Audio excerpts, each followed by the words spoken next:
Greetings, friends and future friends. Today I want to show you some things on the Pa5x. Are they bugs or has the workflow just changed a little bit? As you can see, I have the main screen up now and I have Electro Dance 3. One thing that kind of disturbed me and kind of gave me a heart attack, when we go to chords, if you look, you can't see it on the screen, but there's actually a big streak here. If I open this up, the graphics, especially right in here, are very poor. It's not a bug though, it's just a poor choice in graphics. I wish they would have left that gray, but when you play your chords, I've gotten used to it, but it looks like I have a finger, greasy finger going across here. But when I brought up the matrix, nothing. I brought up the mixer, nothing. Brought up the keys, nothing. And back to the main. Everything is okay. So in other words, this isn't a bug, it's just a poor choice in graphics. I wish they would have left that just a plain color. It would have been a little better, but the graphics are distorted and it's really not a bug. So that's one thing we'll look at. Let's go back to main. The next thing that I caught when playing around with this thing, let's go to mixer. Now, when you're in your mixer, remember, down here is style. So you have your bass, your drums, your percussion, everything in that style, all the accompaniments. If you push here again, you'll see you have pads and keyboards. So in other words, this over here is all the keyboards, and these are your pads. Pad 1, 2, 3, and 4. And you can mute them, you can pan them, you can do everything you want with them. But let's go back to styles. I fired this style up and I saw this. What is going on? I noticed that the panning was flipping back and forth, and at first I thought that was a bug. But let's look into this a little further. It's not a bug, it's actually programmed into the style. And let's go, go back to the main. We're back in that main screen. Let's hit record edit, style edit, and now we're into the style edit mode. Now what we want to do, and I think that was accompaniment 2, so let's go over here and go menu, hit event edit. Now right here is drums, percussion, accompaniment 1 through 5. I think that was accompaniment 2. Bingo, accompaniment 2. So now we're looking at all the events that are taking place on accompaniment 2. And what do we have right here? A control event. Now, I suggest if you want to get into this, to go to Korg and download the Pa5x manual, not the performance manual, but the main manual. When you go there, you'll also see in that category called control change messages.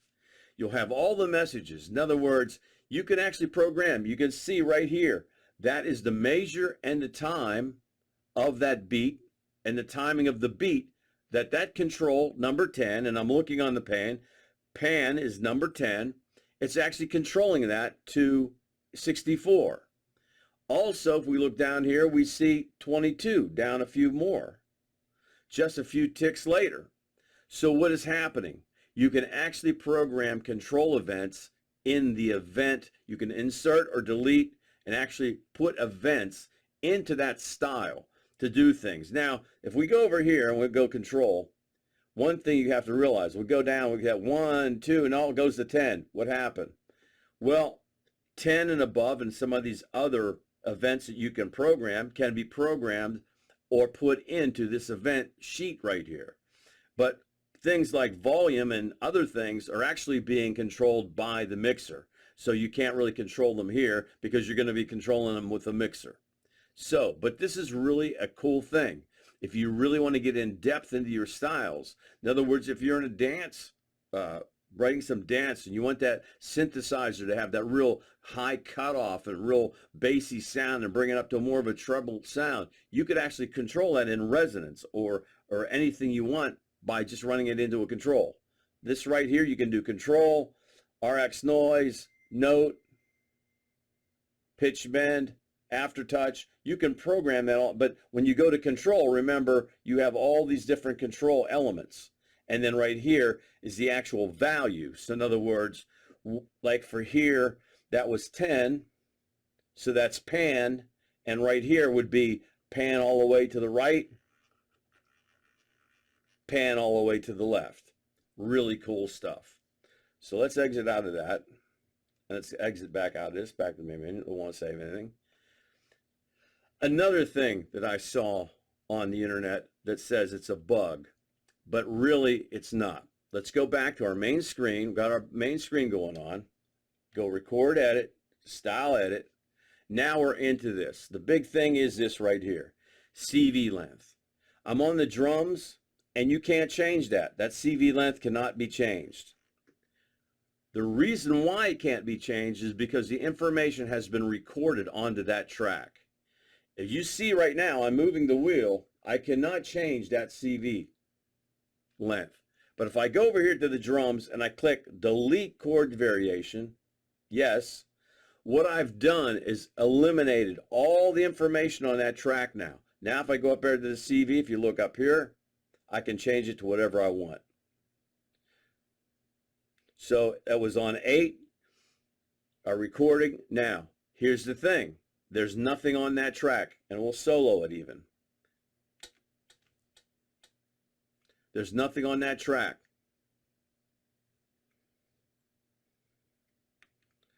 So if I record that, I've just recorded, if I record onto that track, let's try it again.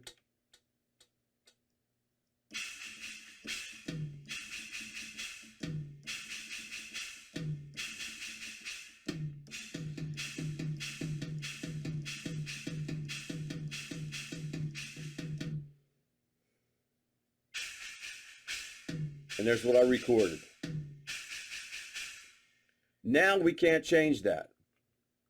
That CV length cannot be changed. But if I erase it and I change it to 4, record again,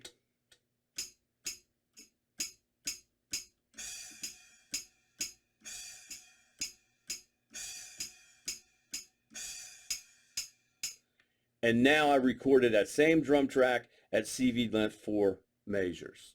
So, takeaway, when you bring up a style and something's recorded on it, you cannot change the CV length. But if you take this, whatever track you're working on, erase, delete, current variation is going to be deleted, and say yes, now that track is empty, there's nothing in it, you can come up here and change that CV length.